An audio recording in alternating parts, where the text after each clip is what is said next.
Қазақстандық боксшы Геннадий Головкиннің батыс жарты шардағы атағы жер жарат. 17 қазан күні ол Нью-Йоркте армян ұлтынан шыққан канадалық боксшы Давид Лемьемен жекпе-жекке шығады.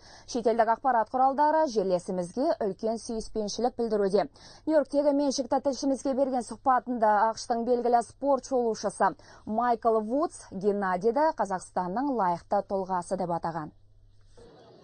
Шетел журналистері Геннадий Головкинге туған жеріне байланысты жиі сұрақ қояды. Оларды шебер боксшының Ресей емес, Украина емес, Қазақстан намысын қорғап рингке шығу қызықтырады.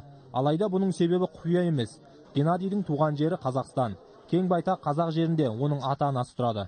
Қарағандылық боксшы өз отанын сүйеді. Боксшының жауабына риза болғандардың қатарында ақш бокс қауымдастығының шолушысы, спорт журналисі Майкл Вудс та бар.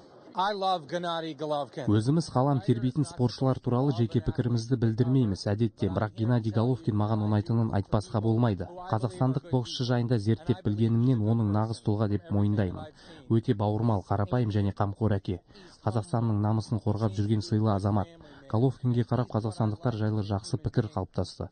Ол елінің бокстағы мақтанышы.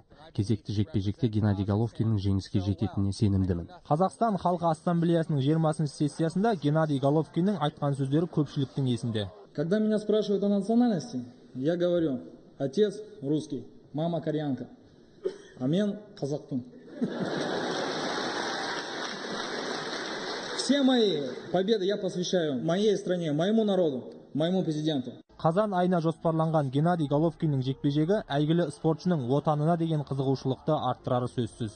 Талғатбек Абдуғожаев, Майра Абдурахманова, Майк Джойл, Нью-Йорк, 24 KZ.